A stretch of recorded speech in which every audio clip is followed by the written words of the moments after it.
Bonjour à tous, bonjour, merci de visionner cette vidéo Éclairons nos cœurs. Je suis très content de vous accueillir. Donc comme promis, voici la toute première interview. Euh, J'avais présenté la dernière fois un petit peu le parcours de ce qui va se passer sur Éclairons nos cœurs. Donc là, on a la chance d'accueillir une personne, la toute première personne, donc qui s'appelle Ulysse, sur Éclairons nos cœurs. C'est une personne qui a avancé sur son chemin, qui aujourd'hui accompagne des hommes, qui est également coach.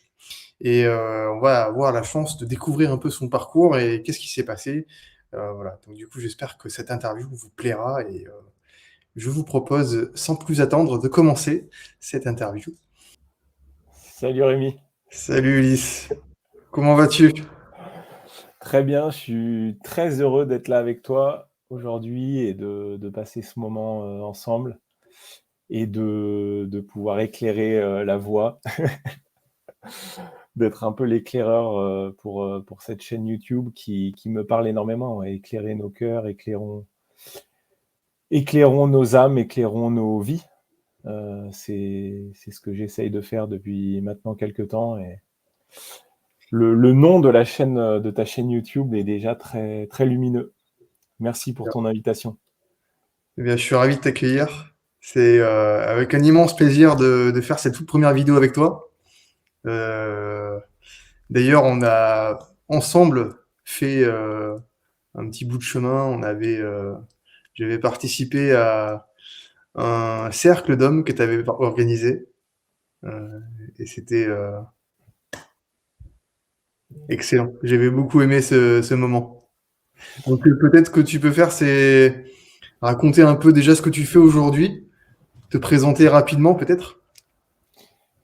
Oui, avec plaisir. Avant de dire ce que je fais aujourd'hui, je vais peut-être ouais, te dire d'où je viens en fait. Dans mon autre vie, j'étais j'étais ingénieur dans la construction en Allemagne, puis en Suisse, et en 2020, j'ai eu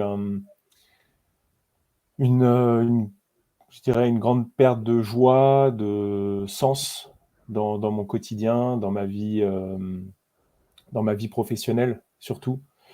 J'avais énormément de stress.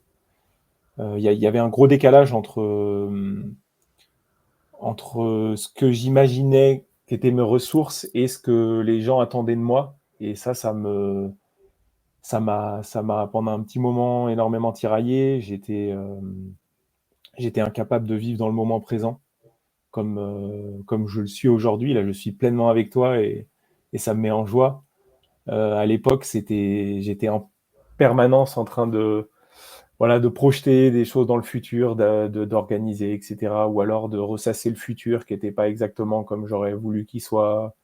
Et j'arrivais pas à goûter à l'instant à ce que c'est voilà, d'être pleinement présent et de goûter aux joies de l'instant, tout simplement. Et du coup, j'ai fait ce qu'on pourrait appeler un burn-out. Moi, je dis que j'ai fait un burn et pas out parce que je suis pas parti dans le décor. J'ai senti que j'étais en train de me cramer. Il y a mon corps qui commençait à parler, qui dit des maux de ventre, des maux de tête. Et donc, j'ai choisi du jour au lendemain de quitter mon travail. Je me souviens d'une réunion où avec mes chefs et puis notamment des clients, et au bout d'un moment, j'arrivais plus à écouter. J'étais plus du tout là. Mhm. Et j'étais comme au-dessus de mon corps, et je suis sorti de la réunion, j'ai fondu en larmes et j'ai dit, OK, c'est le moment d'arrêter en fait. Et D'accord. donc ça a été brutal. Ça a été brutal, mais maintenant j'ai beaucoup de gratitude ça demande pour ce courage en fait. Ça demande quand même un certain courage d'arrêter tout du jour au lendemain. Ça demande, c'est en quelque sorte un pas dans le vide. On en reparlera très certainement tout à l'heure. Mais en tout cas, ça a été le moment de départ, de l'impulsion, l'étincelle qui m'a permis de, de, hum, de faire quelque part un virage à 180 degrés dans ma vie. euh, puisque ensuite j'ai suivi une formation de coaching, je me suis initié à la communication non violente, à la méditation, j'ai refait du yoga, des respirations, et tout ça, ça a créé de l'espace en moi, un espace dont j'avais besoin Ok, pour donner une nouvelle impulsion. Et voilà, déjà d'où je viens, et puis on parlera du reste encore. très bien. C'est un beau parcours, quoi, tu vois. Euh, alors, peut-être qu'on peut faire, c'est euh, simplement décrire aujourd'hui ce que tu fais, peut-être pour que les gens te connaissent un peu mieux. Ouais, avec plaisir. La première casquette que j'ai, tu en as parlé tout à l'heure, c'est d'accompagner les hommes. Finalement assez récent, cette découverte d'un milieu entre hommes. C'est finalement quelque chose d'assez artificiel. La vie telle qu'on la connaît, la réalité, c'est un espace mixte et on est avec des femmes, des hommes, voilà, des non-binaires. Mais j'ai remarqué qu'être dans ce cocon-là, être entre hommes, nous permet de se connecter comment je pourrais dire ça, d'être dans une forme de vulnérabilité qu'on ne s'autoriserait pas nécessairement dans un groupe mixte. Et les hommes s'autorisent quand ils sont entre eux à être peut-être à accéder davantage à leurs émotions, à leur Mm. grande joie, à leur peine. Il y a une fraternité qui se crée. Et, et j'y ai goûté voilà, pour la première fois il y a environ 1 an et demi. Et ça a été très puissant pour moi. J'ai senti que je créais, je me connectais à un espace en moi que j'avais complètement abandonné ou mis de côté depuis de nombreuses années. Et ce qui m'empêchait de me connecter à cet espace, c'était les mantras sois fort, sois parfait, ne pleure pas, sois gentil. Tous des conditionnements patriarcaux, ou en tout cas qui peuvent être qu'on qu'on a plus ou moins tous reçus et qui nous empêchent d'être pleinement nous-mêmes, en fait, d'être dans le cœur. Et voilà, ces différents stages hommes que j'ai vécus étaient tellement forts que j'ai eu envie de le transmettre à mon tour, en toute humilité, mais avec ma touche, c'est-à-dire ma joie d'être dans la nature, ma joie d'être dans la montagne, ma joie d'être autour d'un feu, de chanter. Parce que ce qui m'a connecté à moi et à mon corps, c'était le chant. C'est une porte d'entrée que j'ai trouvée pour me connecter à ce qui me fait vibrer pleinement. Et comme tu l'as dit tout à l'heure, voilà, tu as participé en mars au stage voilà, En chemin vers l'homme en soi. Que j'aime bien dire maintenant, c'est l'homme en soi, c'est un homme à la fois doux, à la fois un homme qui scintille, un homme qui a trouvé sa place, qui connaît sa valeur et qui connaît ses valeurs aussi, ses valeurs de cœur. Et, euh, et c'est ce que moi j'ai trouvé dans ces stages hommes et c'est ce que j'espère chaque homme pourra trouver dans sa vie. C'est voilà, cette puissance intérieure finalement. Ces moments que tu partages, tu as, en fait, toi, tu disais que tu as commencé, en fait, finalement, un peu à t'écouter et à découvrir d'autres chemins grâce, en fait, à ces fameux cercles d'hommes que maintenant, tu as repris le flambeau et tu organises aujourd'hui. Euh, Est-ce que tu peux décrire pour personnes qui connaissent pas trop, ce qu'on certains connaissent ou pas des cercles de femmes? C'est que c'est beaucoup plus de cercles de femmes qui existent aujourd'hui et un peu moins de cercles d'hommes qui existent. Est-ce que tu peux décrire ce que c'est qu'un cercle d'hommes? Un cercle d'hommes, c'est déjà un espace d'écoute profonde de l'autre et de soi. C'est-à-dire qu'à un moment donné, on va prendre la parole et là, en fait, tu as tous les hommes autour de toi en cercle qui vont t'écouter pleinement, sans t'interrompre, sans jugement, ou en tout cas sans jugement extérieur, dans cet espace bienveillant et sécurisé. Et ça, c'est quelque chose d'incroyable, parce qu'aujourd'hui, en tout cas, quand j'étais ingénieur, dans ma vie professionnelle, à aucun moment en réunion, tu vas parler profondément de ce qui t'anime, de ce que tu es en train de vivre. Et en face, les personnes vont t'écouter pleinement et ne pas te juger. Ça n'arrive pas, ça, dans la vie. Un cercle d'hommes, on crée cet espace-là, sécurisé, bienveillant, d'écoute. On se met en cercle la plupart du temps. Pourquoi en cercle? C'est parce on va alimenter finalement le centre. On ne va pas parler sur son voisin ou parler sur la parole de l'autre. On va finalement tous alimenter un centre, et ça se fait en intelligence collective. Et pourquoi le cercle? Le cercle, on se rend compte que, et toi, je pense que tu connais, enfin, je sais que tu t'intéresses à la géométrie sacrée, etc. Le cercle, tout ce qui est ça représente le cycle. Et la vie, c'est un cycle. Il y a le cycle des saisons, le cycle du soleil, enfin de la Terre autour du soleil, le cycle chez la femme, le cycle féminin. Il y a sûrement un cycle aussi chez les hommes qu'on n'a pas encore découvert. C'est une autre histoire. Donc c'est aussi une raison pourquoi on se met en cercle. Et dans ces cercles d'hommes, généralement, il peut y avoir un thème précis qui peut être un thème de l'engagement, de la fidélité, de la vulnérabilité, de la relation aux femmes, la relation à ses parents, à sa lignée, donc à ses grands-pères, à son père. Ça peut être aussi un espace de reconnexion au corps de l'autre. Notamment, toi, tu l'as vécu, ça peut être à travers justement déjà le regard dans les yeux, regarder profondément quelqu'un pendant quelques minutes, c'est se connecter à son âme. Tout à fait. Ça peut être aussi donc avoir de la douceur pour l'autre, donc le masser, lui donner de l'énergie. Et en massant l'autre, en massant un autre homme, on redécouvre aussi son propre corps. Et moi, c'est ce que j'ai retrouvé finalement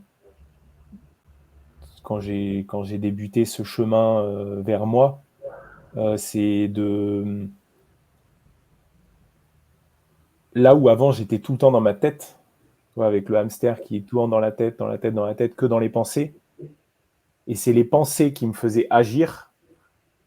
Donc en fait, je passais directement de la tête au corps. Maintenant, j'ai conscience que les pensées ne sont rien si elles ne sont pas connectées à son cœur, donc à nos sentiments, à nos émotions. Et là, maintenant, je squeeze plus, je fais plus le raccourci entre ma tête et mon corps. J'essaye en tout cas d'aligner ma tête, mon cœur et mon corps, c'est-à-dire que j'aligne mes pensées avec ce que je ressens, mes émotions. Et c'est quelque part la reconnaissance de mes pensées et de mes émotions qui me permet d'agir de façon juste, de façon alignée. Et je pense que c'est ce qu'on retrouve aussi c'est ce que les hommes viennent chercher aussi dans ces cercles d'hommes. C'est cette reconnexion aux émotions qui permet de partir d'un espace d'agir, d'un espace du cœur. Toi, finalement, quand tu as voulu créer cette chaîne YouTube Éclairons nos cœurs, tu es parti d'un espace du cœur. Et je pense que quelque part, c'est pas un hasard que cet acte-là de création, de mise dans la matière, tu l'as réalisé après le stage. L'idée était là, on en a un petit peu parlé, elle était là avant. Mais ce moment pour toi, entre hommes, t'a donné l'énergie suffisante pour accoucher finalement ce projet dans la matière. Et moi, c'est ce que j'ai trouvé notamment dans les cercles d'hommes, c'est cette énergie fraternelle comme une fusée qui doit décoller, 90% de son énergie, elle a besoin de 90% de son énergie pour décoller. Après, une fois qu'elle est dans l'air, c'est bon, ça roule, quoi. Et moi, je sais que tu fais partie aussi d'un cercle d'authenticité, donc on se réunit une fois par mois et on va parler d'un thème et on va faire une météo intérieure, etc. Ça, je l'ai mis dans la matière après un cercle d'hommes parce que j'avais l'énergie suffisante et je m'autorisais à percer cette canopée-là des croyances, des peurs, des, ouais, toutes ces peurs-là qui nous entravent et qui nous empêchent de passer à l'action, en fait. Alors, tu parlais du coup du moment où tu te connectais, donc tu as découvert ces cercles d'hommes. Est-ce que tu peux nous préciser comment tu as trouvé, comment t'as entendu parler des cercles d'hommes? Je crois la première fois que j'en ai entendu parler, c'était à l'époque où j'étais en Suisse. J'avais participé à l'Université du Vivant. Donc, c'était 3 jours dans la montagne où, où des personnes partageaient leur expérience spirituelle, plutôt plus psychologique, voilà, leur expérience de vie. Et il y a notamment un homme lors d'une respiration alchimique. Donc c'est une forme de breathwork. Je sais pas si tu vois ce que c'est, ouais, d'une respiration par le ventre, Ouais. où il y avait 2 cercles concentriques qui tournaient les uns autour des autres. Je me suis retrouvé face à un homme et on a vécu quelque chose de très fort, une forme de danse, mais à travers la respiration. Moi, j'étais connecté, j'étais profondément connecté à ses yeux, à lui. Et à la fin de cette respiration, de cette danse, il m'a dit: Ulysse, tu es un homme sacré. Et moi, ça m'a beaucoup interrogé. Je me suis dit, enfin, on n'a pas eu le temps de parler ensuite, mais je me suis dit, tiens, qu'est-ce qu'il voulait dire par je suis un homme sacré? Moi, le mot sacré, à l'époque, je l'associais beaucoup à la religion. Donc, voilà, j'avais toutes les influences judéo-chrétiennes qui venaient avec ce mot-là, alors que aujourd'hui, je sais que tout est sacré et tout est. Enfin, ce mot, il est galvaudé, en fait. Pour moi, quelque chose de sacré, c'est quelque chose qui est hors du temps, qui est vrai, qui est juste. Et en fait, cet homme-là, il m'a quand même donné sa carte. Il est facilitateur, il s'appelle Jérôme Lavant. Et 3-4 mois après, je l'ai rappelé parce qu'il m'avait touché voilà, par cette danse et par ce témoignage d'homme sacré. Et en fait, il s'avère que cet homme-là propose des stages qui s'appellent Au cœur du masculin entre hommes. Et voilà, quand je l'ai rappelé 4 mois ensuite, 4 mois après, on a eu un très bel échange et il a senti un élan, un appel de ma part. Et puis 3 mois plus tard, j'étais dans la forêt avec 18 hommes et on vivait 6 jours incroyables, 6 jours hors du temps. Clairement, c'est des espaces clairement hors du temps. Et ce qui est vrai est hors du temps, et c'est des espaces très précieux de rencontres, voilà, de rencontres avec soi-même, de rencontres avec l'autre, de rencontres avec la nature. Donc c'est de là qu'est née cette envie d'aller découvrir cet espace d'homme.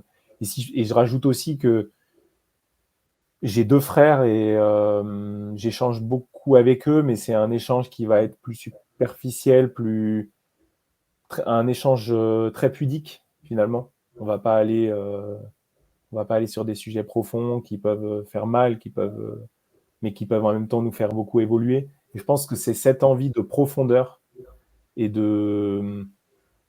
d'échange en conscience avec des hommes qui m'a donné envie de me tourner vers les cercles d'hommes. Tout à fait. C'est vrai que c'est des espaces qui permettent de se connecter vraiment au plus profond de soi. C'est, Hmm. euh, donc tu disais que quand tu as découvert ces cercles d'hommes, tu faisais déjà partie, finalement, tu avais déjà donc du breastwork en fait avec d'autres groupes. T'en fais depuis longtemps ce genre d'activité? Alors, ce genre de respiration avec enfin, breathwork et tout ça, non, ça, j'en fais pas régulièrement. Je fais du yoga, de la respiration pranayama. C'est du respiration pour activer. Voilà, c'est dans ma routine matinale pour m'énergiser, pour me connecter à mon corps. Ce que j'avais remarqué aussi, c'est que le matin, je vais être énormément dans la tête. C'est comme si je sortais la nuit, je vais être dans l'inconscient, dans les rêves. Et le matin, quand je me réveille, c'est comme si j'avais besoin de me raccrocher à mon mental. C'est-à-dire que j'avais un besoin de sécurité finalement. Et mon mental va s'activer très vite le matin et à l'époque où j'ai fait un peu mon burn-out, ça s'accompagnait de peur, d'angoisse. Et je me suis rendu compte que de faire cette routine matinale de yoga, de respiration, ça me faisait redescendre dans le corps dès le matin. Ça m'apaisait. Là où j'étais énormément dans le mental, en fait. Dans la journée, on a des périodes où on est plus connecté à son cœur, d'autres à notre corps, d'autres à notre tête. Et moi, le matin, j'avais remarqué que c'était beaucoup ma tête, et là, finalement, je désactivais ça, je désenclenchais cette remontée dans la tête avec ces pratiques-là de respiration. Donc, de breathwork, non, mais je sais que c'est une respiration collective. Oui. Euh, on en a un petit peu fait au stage ensemble, dans nos routines matinales, et c'est effectivement, je trouve ça génial de faire ça en collectif aussi.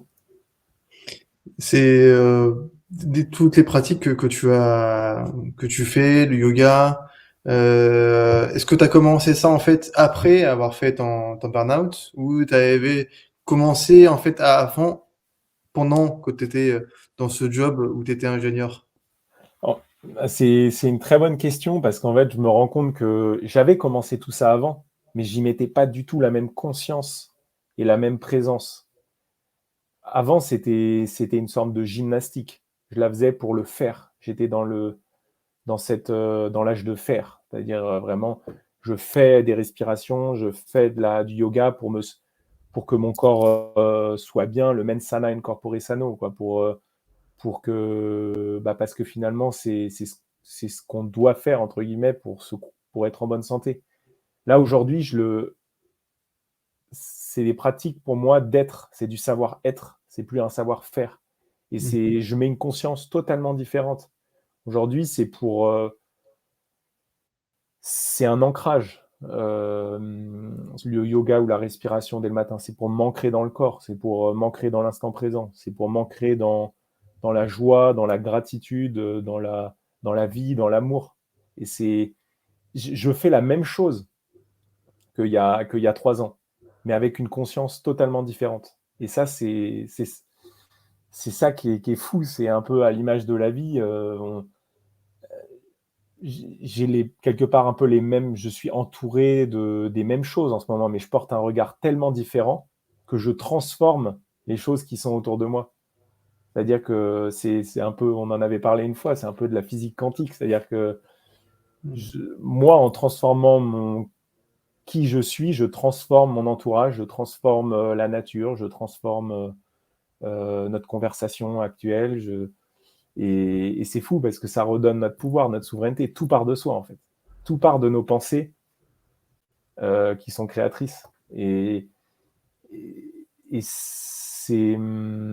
Ouais, ça a été une sorte d'épiphanie, de révélation pour moi, de mettre cette conscience-là, quoi, que je suis souverain, c'est moi qui choisis. Le fait de m'être mis à mon compte a renforcé ce sentiment de souveraineté. C'est moi qui choisis, c'est moi qui suis le capitaine de ma vie, de mon âme, c'est moi qui fais des choix. Alors ça amène son lot je pense que tu en as conscience, ça amène également son lot voilà, d'angoisse, de peur, mais c'est finalement le prix de la liberté. Le prix de, donc, et c'est ce qui fait joie, et c'est ce qui vraiment fait joie et sens pour moi d'être en tout cas, d'essayer d'être libre chaque jour. Ok, très bien. Et tout à l'heure, donc du coup, tu disais que tu faisais donc déjà des pratiques dans ton job d'ingénieur, donc de yoga, de respiration. Toutes ces pratiques, qu'est-ce qui a fait que tu as voulu commencer à mettre en place ceci? Est-ce que c'était par l'intermédiaire de tes parents ou par d'autres biais? Je veux dire, le, comment se fait-il que j'ai voulu les mettre en place à l'époque où où je travaillais en tant qu'ingénieur, etc. Tout à fait. Alors, tu as parlé des parents, il y a sûrement une influence des parents, de mes parents qui ont toujours eu cette recherche, cette quête psycho-spirituelle, je pourrais dire, ou cette quête de sens. Est-ce que tes parents ils sont un peu initiés sur ces aspects et t'ont enseigné, si, si je me trompe pas, et t'ont enseigné aussi leur, leur vision? Oui, ils m'ont transmis très certainement leur propre apprentissage sur la médecine chinoise, sur tout ce qui est la psychanalyse jungienne, etc. Ma mère est pédopsychiatre et du coup, elle a étudié voilà, tous ces archétypes jungiens et on les retrouve justement dans les cercles d'hommes avec les archétypes de l'homme, le magicien, le roi, euh, le, le chaman, etc. Donc ça, c'était effectivement des ponts que moi j'ai pu faire entre ce que ma mère m'avait transmis et les cercles d'hommes.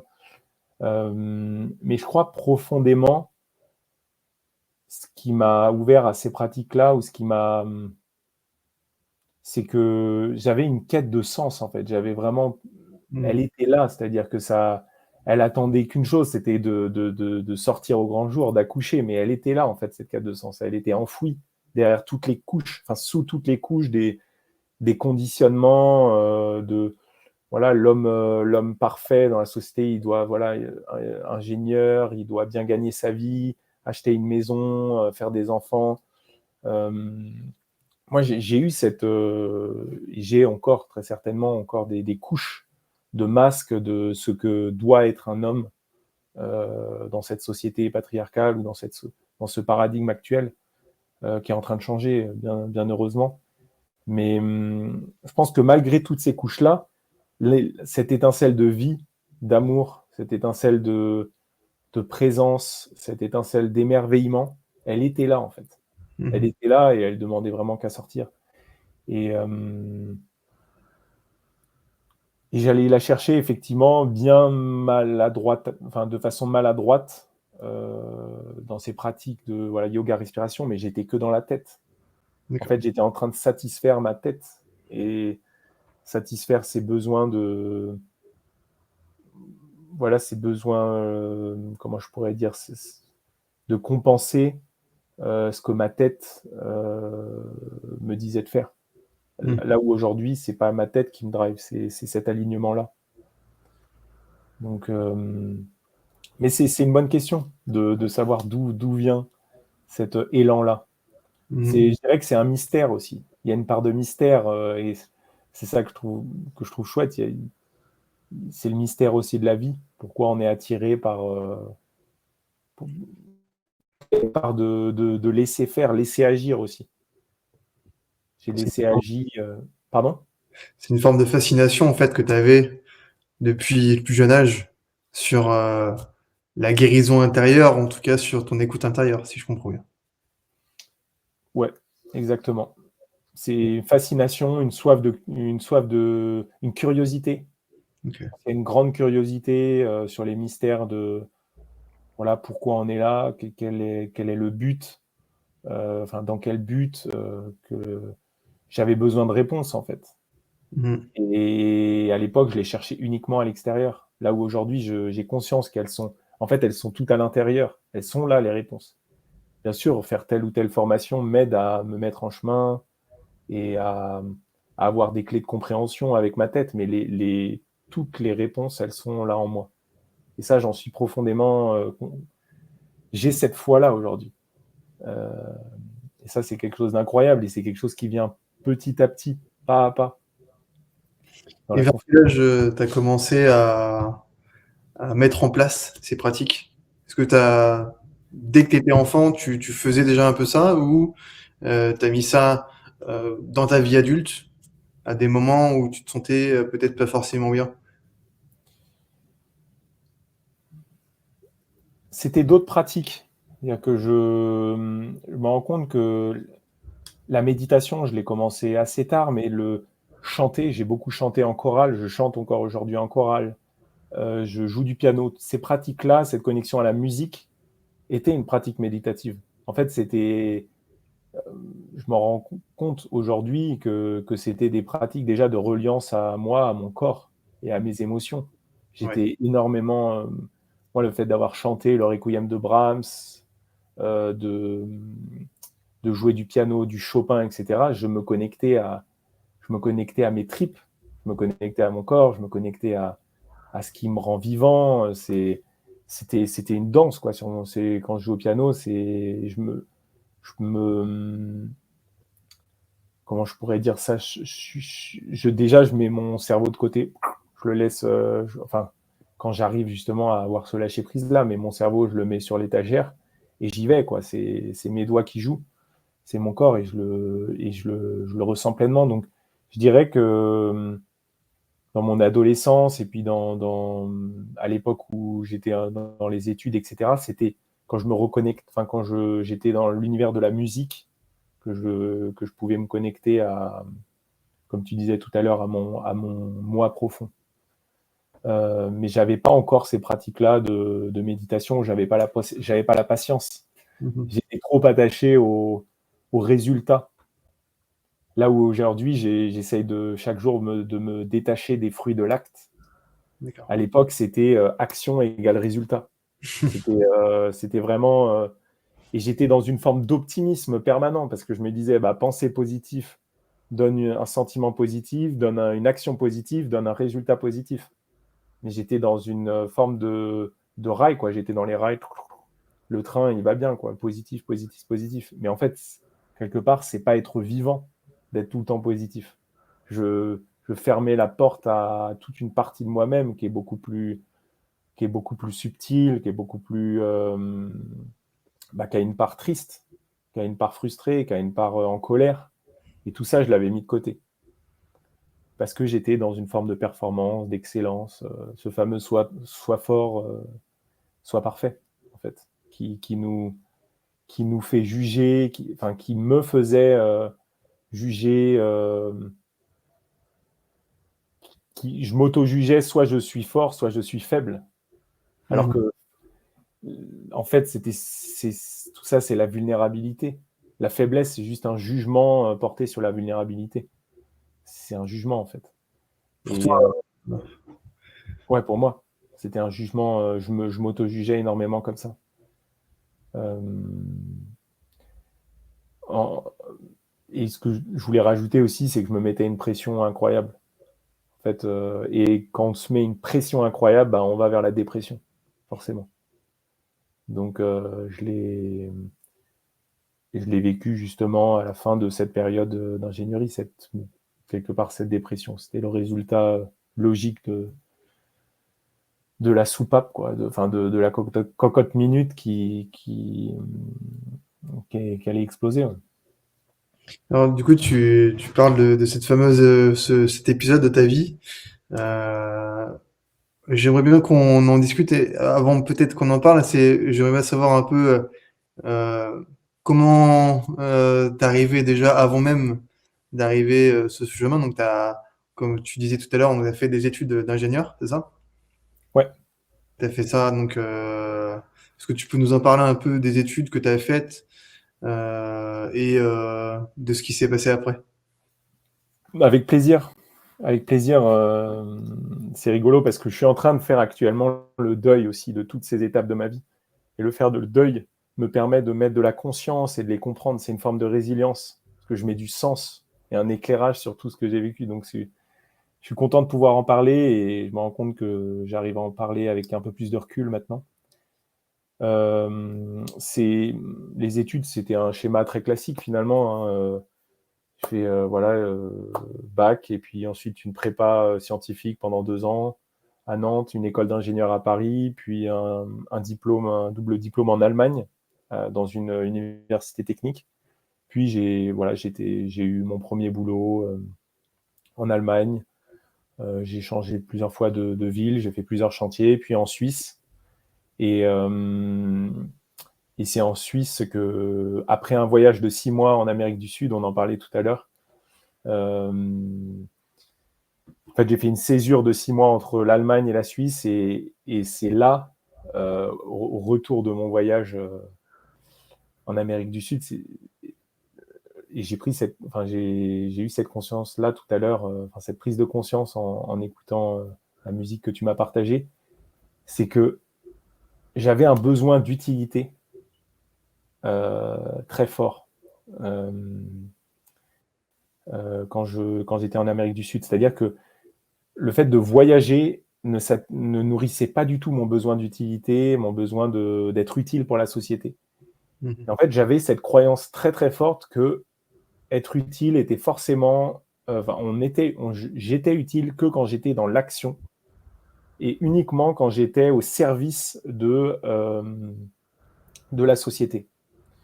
Et aujourd'hui, j'ai un regard très différent sur ce besoin d'utilité. Je me rends compte que prendre du temps pour me reconnecter à moi, apprendre des choses sur qui je suis, mes peurs, mes croyances, ce qui m'entrave, etc., est énormément utile à la fois pour moi, mais pour la société. Parce qu'en fait, par cette prise de conscience, par l'éclairage que je fais en moi, je vais permettre aussi un éclairage aux autres. Moi, j'ai énormément appris de toutes les personnes de ces 2 dernières années qui m'ont, qui finalement m'ont montré la lumière en moi, par le coaching. Tu parlais du coaching, c'est ce qui m'anime actuellement, c'est quelque part mettre un coup de projecteur sur la personne pour lui dire, mais regarde, là, il y a une lumière incroyable, et tu es en train de passer à côté, quoi. Et cette lumière-là, elle va non seulement t'illuminer toi, mais illuminer tous les gens autour de toi. Donc connecte-y toi. Et ça, c'est grâce à voilà, des personnes grâce à moi, bien, enfin, faut avoir de la gratitude pour soi, mais j'ai énormément de gratitude pour voilà, c'est la communication non violente. Je pense à Thomas Dansbourg, avec qui j'ai été initié. Je pense à toutes les personnes qui m'ont transmis le coaching. Elles m'ont montré mes zones d'ombre. Elles m'ont montré, elles m'ont permis de transformer mes peurs en trésors et de alchimiser mes peurs en trésors. Et ça, c'est magique, en fait. C'est pour ça que je parle d'alchimie. Il y a quelque chose de magique, il y a un mystère quelque part. Et, et comme tout mystère, il tient par la foi. J'ai foi, donc si j'ai foi, bah, c'est sacré. Et d'ailleurs, de sacré, c'est en langage des oiseaux, c'est sacré. Donc, Exactement. la création est sacrée. Voilà, je me suis peut-être un peu perdu sur la question initiale qui était mes études. On va y revenir justement. Parce que tu parlais, donc tu as fait tes études d'ingénieur, après t'as bougé dans différents pays, en Allemagne, en Suisse. Ouais, Ton boulot à ce moment-là, tu faisais quoi exactement? j'ai été conducteur de travaux, puis chef de projet pour construire des bâtiments, des usines, des écoles, j'ai construit des logements, j'ai construit des bâtiments industriels, des banques, D'accord. des bureaux. J'étais Ouais, j'étais chef de projet, j'étais en lien avec les architectes, avec les bureaux d'études, avec les sous-traitants qui faisaient le gros œuvre, puis le second œuvre. Mhm. C'était un boulot très concret et qui a fait joie longtemps, hein. J'ai travaillé pendant 5 ans, un peu plus de 5 ans, et ça a fait joie. Pour moi, ça faisait sens. D'accord. Euh, mais c'est comme si j'en avais fait finalement le tour au bout d'un moment. C'est-à-dire que je me rendais compte, ah oui, bah ça c'est une réalité, mais il y a peut-être des choses plus subtiles, et il y avait un côté, voilà, c'était beaucoup de savoir-faire, et je sentais enfin, je suis quelqu'un de très empathe, et je sentais que dans ce boulot-là, je mettais de côté toute une partie sensible de moi-même, toute une partie qui aime se connecter à l'autre, qui aime se connecter à ce qui lui fait peur, à ce qui lui la limite, à ses intentions, à ce qui fait joie pour elle, à ses rêves, etc. Moi, j'avais envie de me connecter à tout ça. Et j'ai été finalement assez limité dans mon boulot, et que c'était vraiment j'étais dans une forme de production. Et je pense que ma curiosité était beaucoup plus grande, enfin, est beaucoup plus grande. Et donc, j'ai voulu te sortir de cette zone de confort. Je dis zone de confort, et c'était pas forcément confortable. C'était plutôt une zone de référence, parce que la preuve, c'est que j'ai quand même, voilà, eu beaucoup de stress sur la fin. Mais voilà, pour dessiner un petit peu mon métier d'avant. Euh, j'étais dans la construction des bâtiments, et maintenant, je suis plutôt j'aide à la construction des personnes, enfin de construction ou en tout cas Ok. la reconstruction des personnes au-delà de toutes leurs croyances ou conditionnements, etc. Éducation. D'accord. Et donc tu disais que c'est un métier pendant plusieurs années où tu t'es senti en joie, c'est ça, dans ce métier-là, t'étais content. Avec le recul aujourd'hui, est-ce que tu sais qu'est-ce qui a fait que ça t'a amené vers cette fameuse dépression? Euh,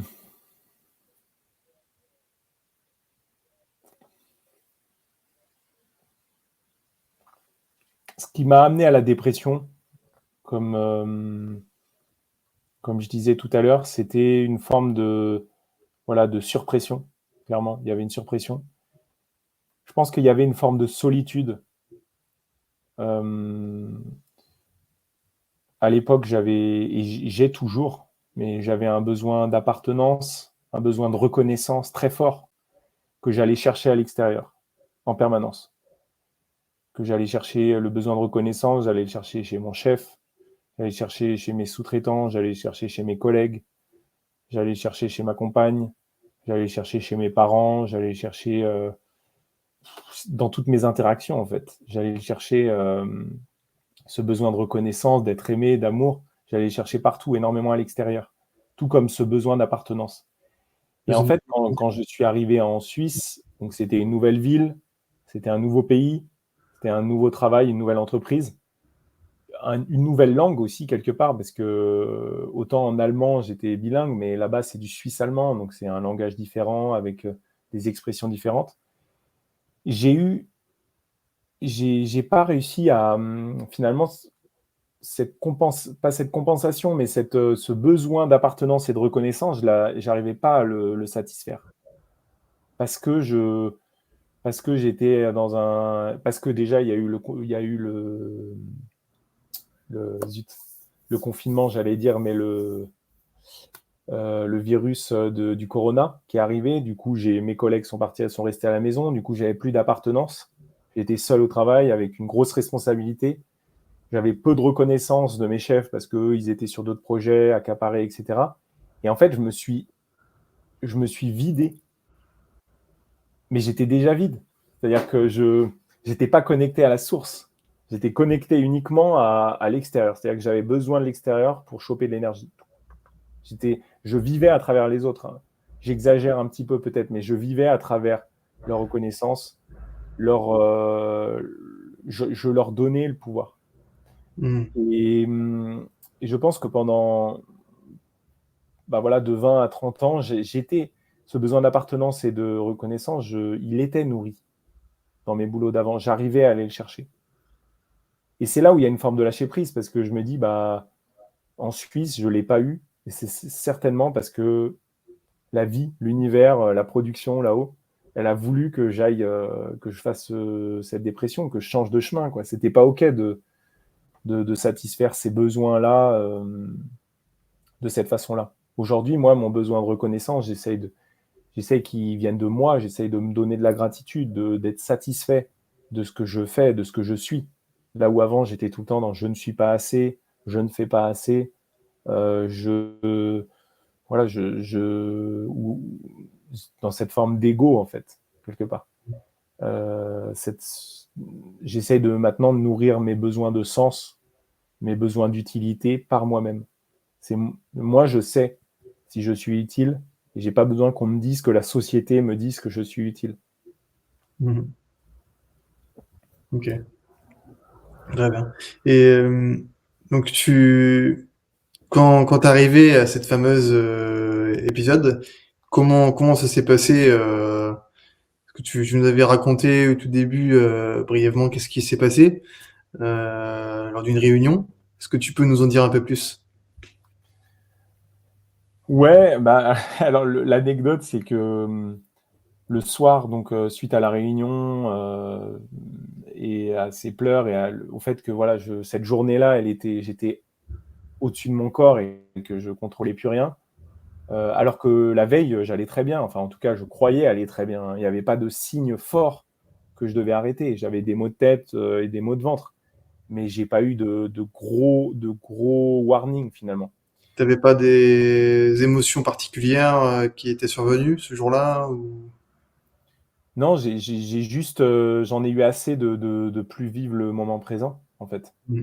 D'être en permanence dans ma tête, dans cette angoisse, dans cette, comme je disais tout à l'heure, dans ce décalage entre ce que je croyais, enfin ce que je voulais être et ce que je pensais que les autres attendent de moi, en fait. Il y avait un décalage qui était un fossé qui était de plus en plus énorme.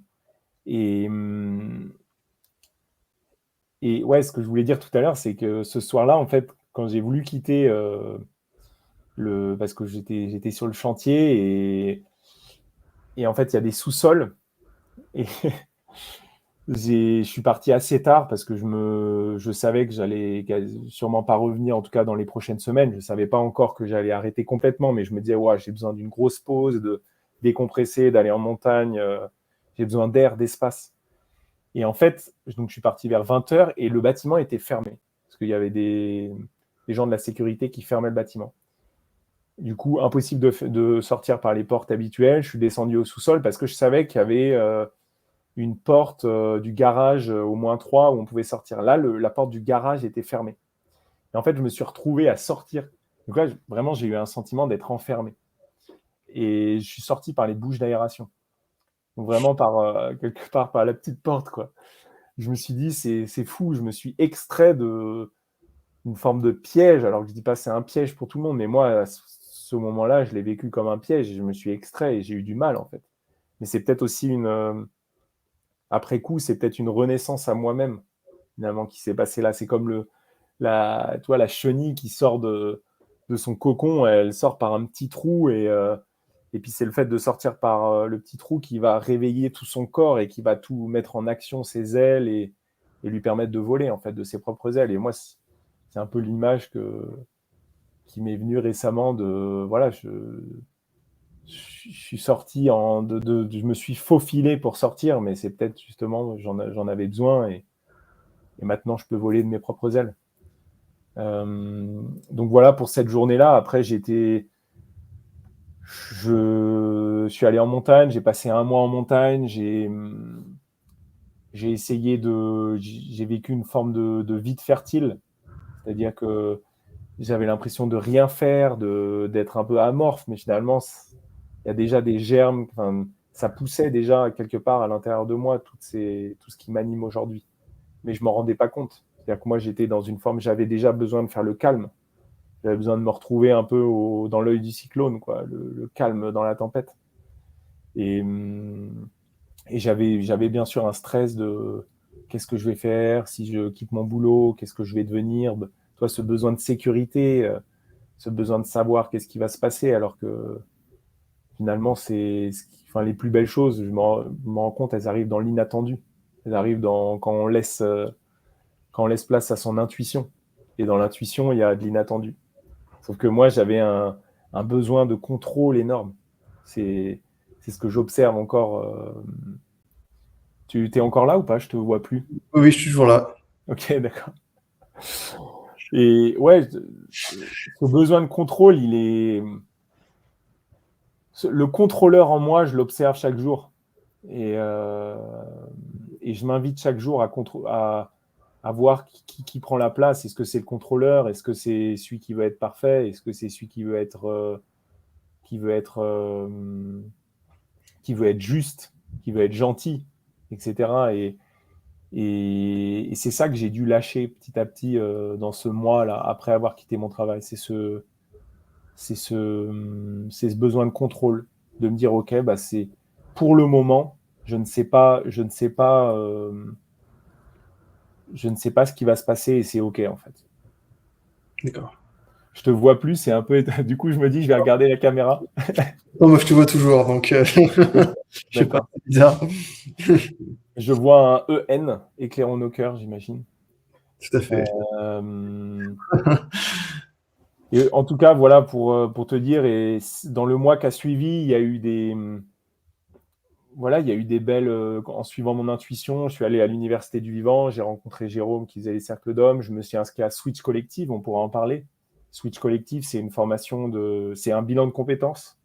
J'avais besoin de faire un bilan. C'est quelque chose d'assez mental, mais finalement, on va quand même observer, on va chercher, OK, c'est quoi nos peurs, c'est quoi nos désirs profonds, c'est quoi nos blocages, nos croyances limitantes, et cetera, et c'est là où j'ai eu c'est dans cette formation-là, Switch Collective, qu'est venu cette,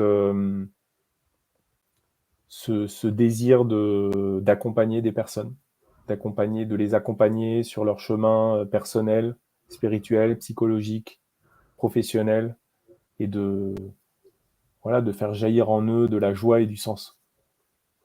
Très bien. Tu parlais tout à l'heure du vide fertile. J'aimerais qu'on en reparle un peu plus. Est-ce que tu sais combien de temps ça a duré à peu près, ce vide fertile? Combien de temps, tu es resté, dans cette configuration? Alors, déjà, le vide fertile, je m'y reconnecte assez souvent, en fait. Je me rends compte que c'est dans ce vide fertile-là que je vais puiser la créativité qui va me permettre d'être innovant dans les projets, de proposer des choses nouvelles, des choses joyeuses, des choses qui sortent de l'ordinaire, etc. Je vais puiser énormément dans ce vide fertile-là. Là où justement avant, dans ma vie d'avant, le vide fertile était égal à non-action, donc non-utilité, donc aucune valeur, quoi, Mmh. finalement. Donc pour répondre à ta question, ce vide fertile-là, il a duré bien 6 mois, en fait. C'est-à-dire que pendant 6 mois, j'étais dans une forme. J'étais pas uniquement dans un vide fertile, c'est-à-dire que pour moi, un vide fertile, c'est juste être en présence de ce qui est là, c'est l'émerveillement, c'est aller faire des balades dans la nature, aller se promener sans être dans une production de quelque chose ou sans réfléchir à ce qui nous anime, etc. C'est juste être. Être, c'est tout, en fait. Pour moi, c'est un vide fertile et c'est une connexion directe à la prod, en fait, à là-haut. Euh, hmm. Donc, ouais, environ 6 mois pour ce vide fertile, mais comme je te disais tout à l'heure, je m'y reconnecte assez régulièrement et j'en ai besoin. C'est une manière de refaire de l'espace. Comme là, tu vois, avant de parler, on a pris quelques minutes pour méditer, pour revenir à nous, pour revenir dans notre royaume intérieur. Et ça, déjà, pour moi, c'est créer un vide fertile pour pouvoir ensuite être pleinement en lien avec toi, être en lien avec moi déjà et être parfaitement en lien avec toi, d'être dans la présence et dans une écoute et dans une écoute de moi, une écoute de tes questions, de ce qui aussi, ce qui éclaire nos cœurs, justement. Très bien. Tout à l'heure, tu parlais, donc du coup, tu disais que une fois que ce vide fertile, tu avais commencé à entrevoir, enfin, faire en tout cas, un bilan de compétences. Qu'est-ce qui s'est passé? Donc, est-ce que tu peux nous préciser, donc tu disais que avant, quand tu as commencé ce vide fertile, tu savais pas trop si tu allais revenir ou quitter. Qu'est-ce qui s'est passé en fait? Est-ce que tu as décidé, comment tu as décidé de quitter déjà avec l'entreprise dans laquelle tu travaillais? Est-ce que tu peux nous parler un peu de cette situation? Oui. Euh, je crois que pour moi, c'était, même si j'osais pas me l'avouer, c'était clair dès ce soir-là où j'ai quitté par la bouche d'aération le chantier, c'était clair que je reviendrai jamais. Mhm. J'ai ressenti que c'était un moment de transition pour moi. Euh, J'en avais pas conscience parce que j'avais peur à ce moment-là. J'étais perdu, j'étais en perte de repère, en fait. J'étais en perte de repère. Je savais plus, est-ce que je dois faire confiance à ma tête? Est-ce que je dois faire confiance à ma boussole intérieure, mon cœur? Est-ce que je dois, donc, mon intuition? C'était ce tiraillement intérieur-là, en fait. Est-ce que je vais par là ou est-ce que je vais par là, quoi? Et,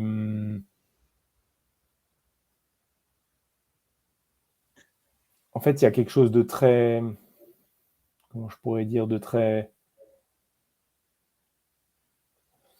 Tout à l'heure, je discutais avec ma sœur Héloïse et elle m'a dit le mot impavide. Impavide, ça veut dire, je ne sais pas si tu connais ce mot-là. Non. Impavide, c'est un adjectif qui veut dire éprouver aucune crainte. Mhm. Et dans impavide, si on prend le langage des oiseaux, bah, il y a un pas dans le vide, en fait. Tout à Et, fait. Mhm. après coup, quand elle m'a évoqué ça, quand on échangeait tout à l'heure, je me suis dit, bah, finalement, j'étais dans cette. Enfin, j'étais attiré par cette impavidité. Alors, je ne sais pas si ça se dit, en tout cas, par ce caractère impavide, c'est-à-dire d'aller faire un pas dans le vide et de n'avoir aucune crainte. Mais c'était mon intuition.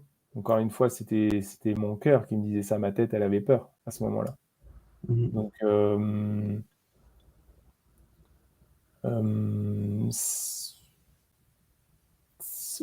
voilà, ça c'était dans les jours juste après. Donc, c'était quand je me suis retrouvé en montagne. L'entreprise, ça, ça s'est fait petit à petit, c'est-à-dire que moi j'ai démissionné 2 semaines après officiellement de l'entreprise, mais eux ils ont voulu, voilà, voilà, il y a eu des échanges, ils voulaient que je reste, etc. Moi j'ai tenu le cap, j'ai dit non. Alors c'est aussi savoir dire non, c'est-à-dire que à l'époque moi je disais aussi oui quand ça criait non à l'intérieur. Mhm. Là je pense que ça a été première une première grande étape de savoir dire non. Non, je ne reviendrai pas. Et de le dire en face à mon chef, quoi. Non, je ne reviendrai pas. Alors, ce n'était pas en face parce que je l'avais eu au téléphone, mais c'est oser savoir dire non. Oser déplaire. Oser ne pas être aimé. Là où avant, je passais clairement 50% du temps à essayer de plaire aux uns et 50% du temps à éviter de déplaire aux autres, quoi. J'étais dans cette. Voilà, j'en avais besoin. Mon besoin de reconnaissance avait besoin de ça. Donc cette première étape, ça a été de oser dire non. Non, je ne reviendrai pas. Et ça demande, comme je disais tout à l'heure, un courage. Et dans courage, il y a cœur dans l'étymologie. Et c'est pour avoir ce courage-là, j'avais besoin de me relier au cœur. Et me relier au cœur, ça a été grâce voilà, à l'appui de mes parents, J'ai fait un stage d'écologie profonde, de communication non violente et de chant en Belgique, qui m'a profondément bouleversé.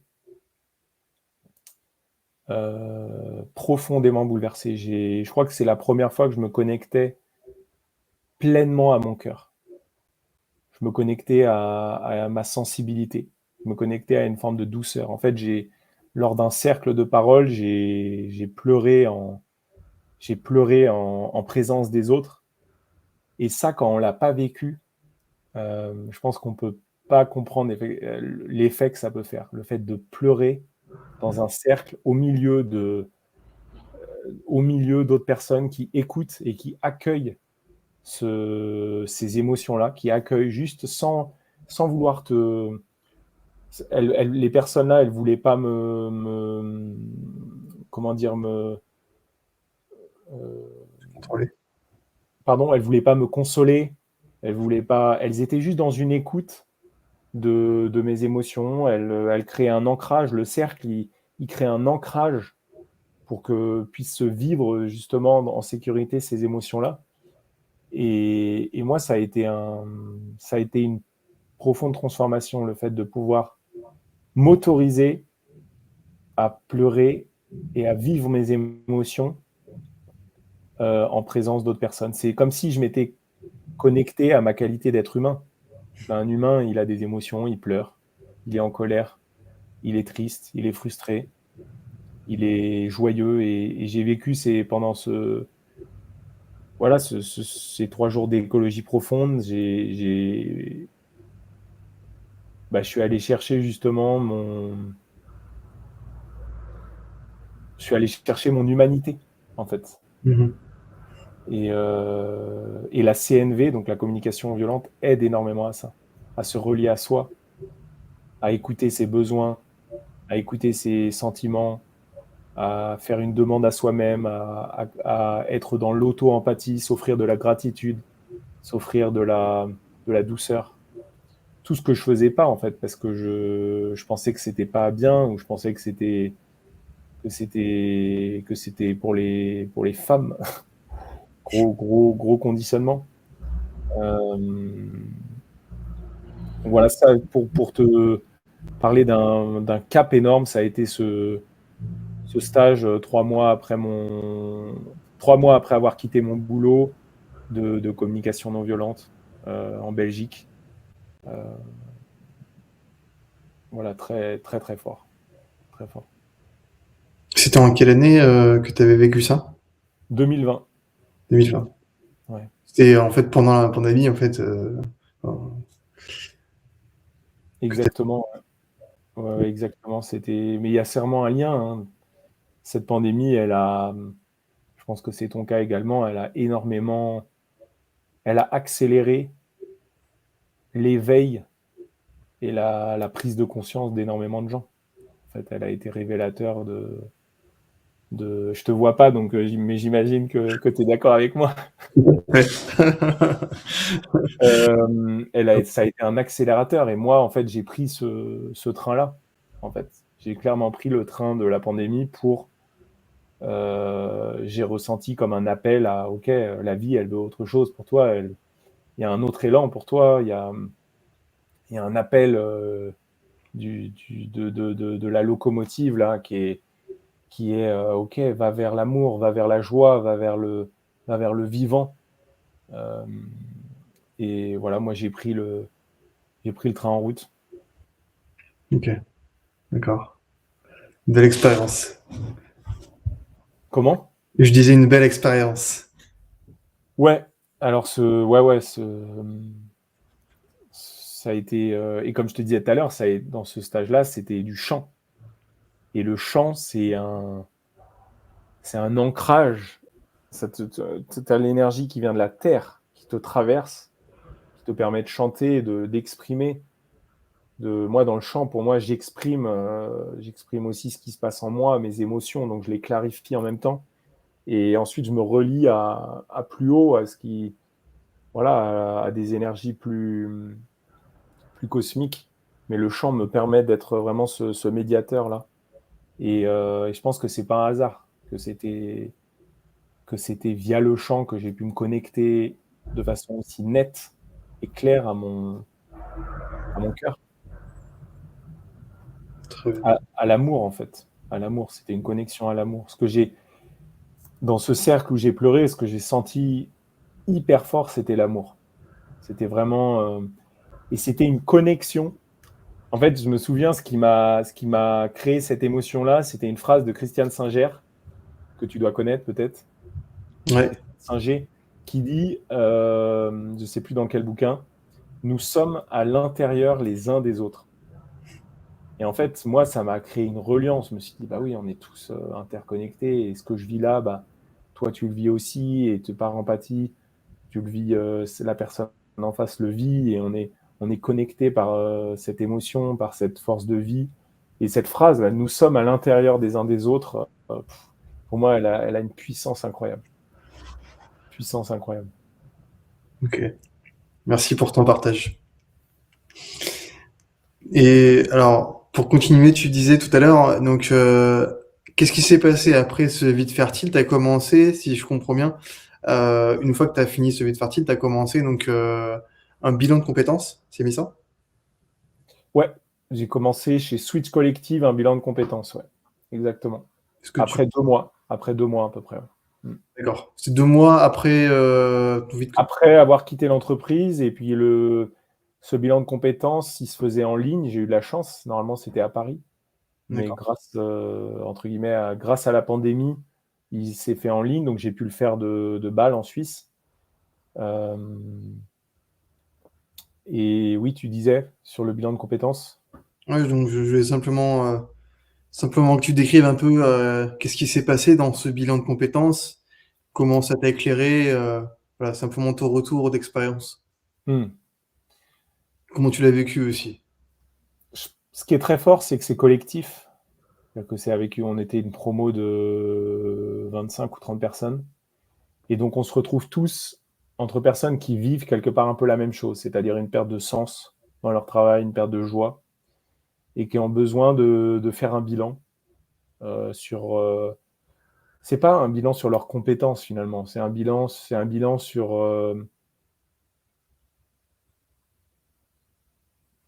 ce qui nous anime en fait profondément. Est-ce que Mhm. dans mon travail actuel, dans mon travail que je faisais à l'époque, est-ce que mon besoin d'évolution, mon besoin de sens, mon besoin de joie, d'émerveillement, est-ce qu'il est nourri? Et c'est ça qu'on va aller questionner chez Switch Collective, c'est-à-dire c'est bien, je suis en train de faire de la pub pour eux là. Voilà, on va explorer nos peurs, on va explorer nos blocages, on va explorer nos domaines comment je pourrais dire, nos domaines d'émerveillement, c'est-à-dire qu'est-ce qui, qu'est-ce qui, qu'est-ce qu'il y a comme verbe qui me, qui me soutient dans mes actions au quotidien, c'est-à-dire qui me fait me lever le matin. Est-ce que j'ai envie quand je me lève le matin, d'aider les gens? Est-ce que j'ai envie de produire une chose? Est-ce que j'ai envie de défendre quelqu'un? Donc, par exemple, quand tu travailles dans la justice, est-ce que j'ai envie de transmettre? Donc, transmettre, ça pourrait être est-ce que j'ai envie d'être professeur d'école, d'être prof à l'université, etc. Est-ce que j'ai envie de communiquer sur une compétence, communiquer sur voilà, en politique, par exemple. Et moi, lors de Switch Collective, je me suis rendu compte que ce qui m'animait profondément, c'était de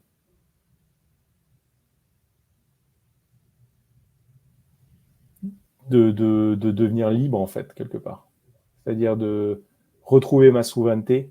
Et comment je retrouve ma souveraineté, c'est en sachant qui je suis. Et pour savoir qui je suis, j'ai besoin d'aller voir mes ombres, d'aller voir ce qui bloque en moi, d'aller voir c'est quoi mes rêves, d'aller voir ce qui fait joie en moi, d'aller voir ce qui fait sens, d'alchimiser mes peurs, de les embrasser. Tout ça, j'ai commencé à le faire chez Switch Collective, même si c'est pas le cœur de, de, de ce qu'ils proposent. Moi, ça m'a offert cette clairvoyance de OK, moi j'ai envie d'aider les gens à être libres et à retrouver ce qui fait joie et sens pour eux, c'est-à-dire à se reconnecter à leur boussole intérieure et à leur intuition, en fait, quelque part, à leur cœur. Et D'accord. pour ça, il y a beaucoup de couches d'oignons.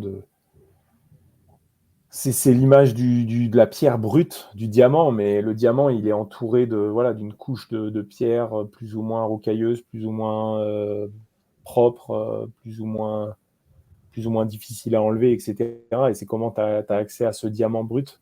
C'est en faisant tout ce travail sur soi, à travers j'aime pas trop le mot développement personnel, à travers plutôt des outils de connaissance de soi, et à travers une connexion à l'amour, et pour revenir à son cœur, en fait, pour revenir encore une fois au titre très bien choisi de, ton, de, ton, de ta chaîne. Mhm. Ok. Donc tu nous as décrit un peu ce qui s'est passé pendant et donc qu'est-ce qui s'est passé après. C'est ce qui t'a animé en fait ou ce qui t'a découvert lors de ce bilan de compétences. C'est finalement la voie de d'accompagner les autres. Est-ce que tu peux décrire un peu Mm. Mm. Disons que ouais, à peu près au bout de 2 mois, de ce bilan de compétences, j'avais une forme de certitude. J'ai une forme de certitude parce que comme je disais tout à l'heure, je faisais plutôt l'apologie de l'incertitude. Là, j'avais une confiance ou un élan vers l'accompagnement, effectivement. Mhm. Et le hasard, entre guillemets, le hasard a fait que lors d'une autre formation sur la prise de parole en public et qui s'appelle Panache, j'ai rencontré une femme qui était naturopathe et qui avait fait une formation de coaching, donc coaching créateur, c'est une école de coaching qui est internationale. En fait, il y a une partie française, une partie allemande, une partie espagnole, une partie américaine, parce que le fondateur c'est un homme et une femme, c'est un couple australien. Et voilà, le hasard a fait que j'ai rencontré cette femme qui avait fait cette formation et on a échangé et j'ai tout de suite dit oui. En fait, elle m'a expliqué ce que c'était la formation et il y avait cette connexion spirituelle dans le coaching. C'est-à-dire que à l'époque, je cherchais des différentes écoles de coaching et je trouvais que c'était très orienté sur le résultat. C'est-à-dire le coaching, c'est vraiment dans le, comment je pourrais dire, dans l'aspect le plus classique du terme, c'est on va d'un point A à un point B et le coach va t'aider à force d'objectifs, en t'aidant, voilà, en te donnant de la motivation avec tout un parcours à aller de ce point A à ce point B. Mhm. Or, moi, ce que j'avais. Mais parfois, on va être uniquement obsédé par le résultat, par les objectifs. Et moi, mon élan, c'était quelque chose de beaucoup plus organique, euh, de beaucoup plus orienté vers le process, c'est-à-dire d'être dans la joie d'être déjà en chemin et de progresser petit pas par petit pas sur son évolution et de vraiment mettre de la conscience sur chaque étape de la transformation. Et cette école de coaching, je sentais qu'elle proposait cet aspect-là. C'est-à-dire il y avait un détachement du résultat. C'est un coaching qui est beaucoup plus, je dirais, respectueux du temps. C'est-à-dire qu'une transformation profonde demande du temps. On ne fait pas pousser une plante en tirant sur sa tige. Non, une Mhm. plante, elle pousse parce que on lui amène de l'eau, elle a besoin de s'ancrer dans la terre, de mettre ses racines, elle a besoin de soleil, elle a besoin d'air, elle a besoin de tous les éléments et ça prend du temps pour pousser en fait. Ça a besoin d'amour aussi. Et, euh, et c'est ce que je propose moi dans l'accompagnement, c'est quelque chose enfin quelque part de respecter le temps nécessaire à chaque transformation, d'accueillir ce qui est là. C'est-à-dire que quand on passe d'un point A à un point B, parfois on va être complètement borné et on va être focalisé sur le point B, alors qu'en fait, il y a un point C, un point D, un point E, un point Z à voir. Il y a plein de choses à explorer. Et en fait, en chemin, on découvre plein de surprises. Il y a énormément de découvertes quand on enclenche un chemin vers soi. Et, euh, et c'est cet inattendu-là qui est incroyable. C'est-à-dire que finalement, dans le point A, un point B, je trouve, si tu es au point B, tu peux regretter d'y être parce que ça veut dire que tu n'as pas découvert tout le reste. En fait. Alors que il y a tellement de choses à explorer. Et voilà, ce coaching, je le trouvais très ouvert. Enfin, cette école de coaching, je la trouvais très ouverte et très humaine et très à l'écoute de nos parts spirituelles, de nos parts connectées. Enfin, toi, je sais que ça te parle, connectées plus au subtil, connectées à quelque chose qui, qui se, qui fait plus appel à la sensibilité et au Mhm. mystère, en fait. D'accord. Belle transformation. Ok, Ah, merci pour ton partage. Et donc du coup après, c'est de là que tu as commencé cette formation euh, pour devenir toi-même coach et accompagner du coup les gens vers une transformation intérieure. ouais, exactement. Bah, c'est après la formation, en revenant aux racines, je te parlais, donc racines, c'est bah, mon prénom, Ulysse, se connecter à l'Odyssée, l'Odyssée, je me suis rendu compte en plus que toute ma vie, j'avais toujours été un peu en voyage.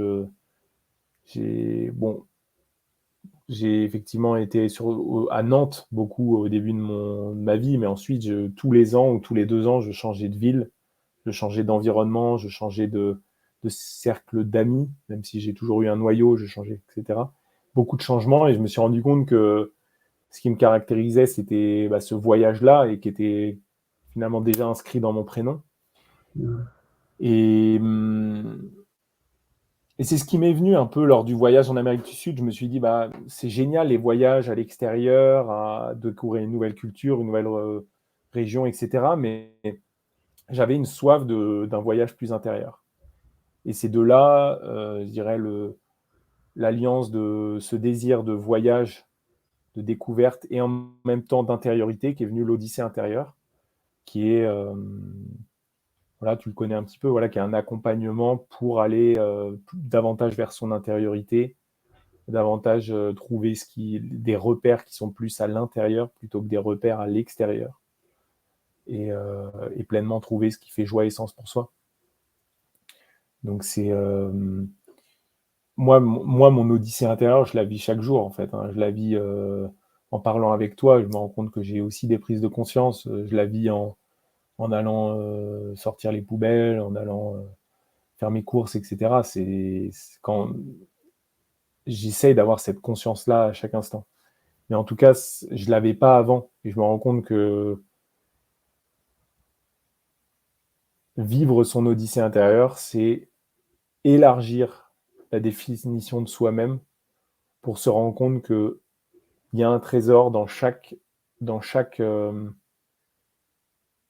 ouais, dans chaque instant, en fait. Il y a un trésor dans chaque acte qu'on pose, dans chaque pensée qu'on peut avoir, dans chaque sentiment.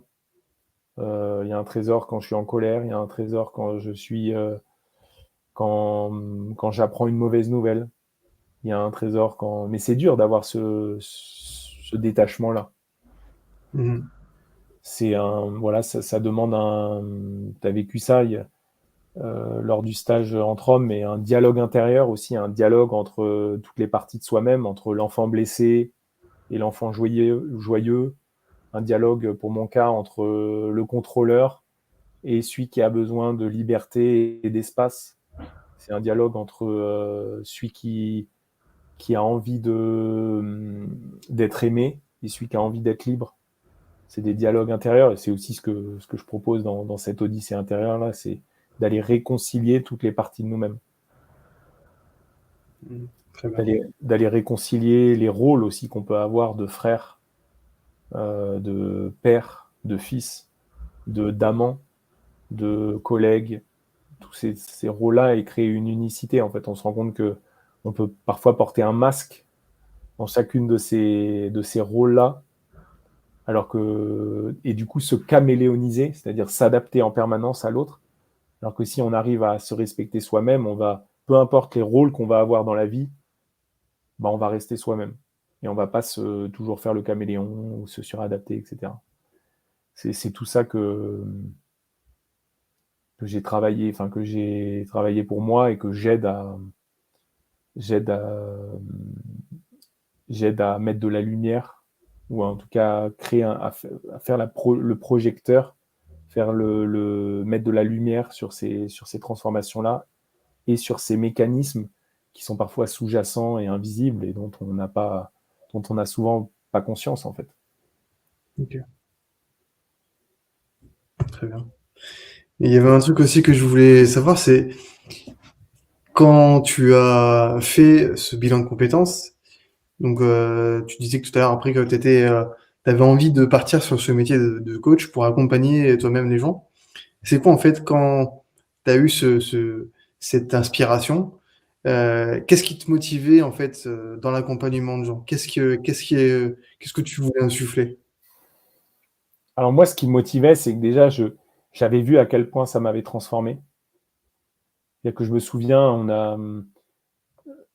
j'avais vu pour moi-même, mais les autres aussi, j'ai eu énormément. J'avais ma buddy, donc ma collègue, on avait pendant les 3 mois une personne référente avec qui on se retrouvait chaque semaine, et elle m'a dit, mais entre l'homme qui est de septembre que j'ai rencontré et celui que tu es là en décembre, enfin fin novembre, mais c'est plus le même homme que j'ai en face de moi. C'est-à-dire qu'elle m'a dit, tu t'es profondément transformé, t'avais beaucoup plus de douceur,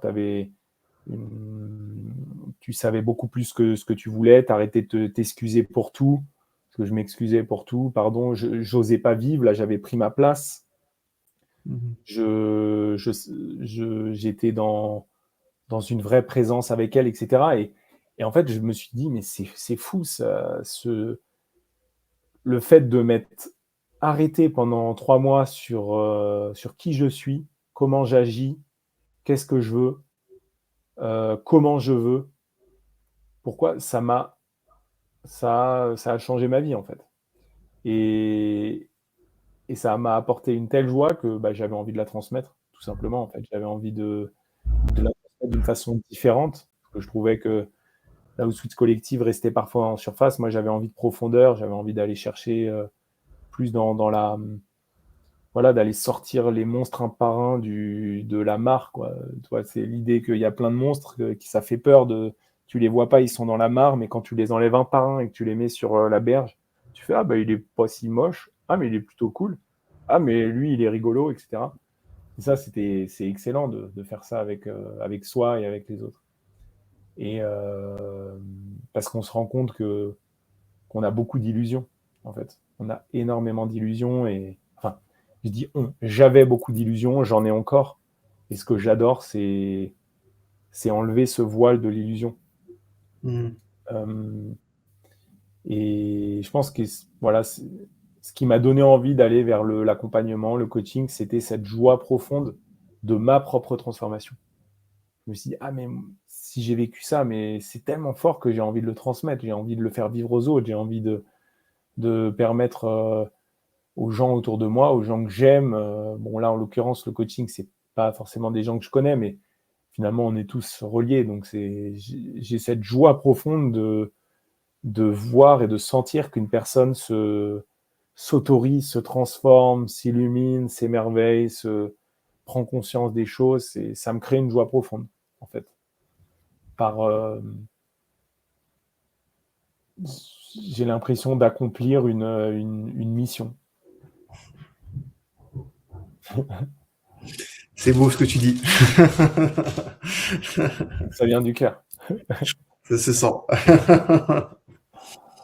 Donc maintenant, du coup, tu accompagnes des gens, donc en tant que coach, dans des problématiques qu'ils ont identifiées, ou peut-être pas aussi.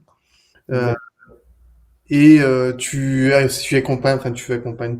organises des cercles d'hommes, d'ailleurs très prochainement en été, autour de Chambéry.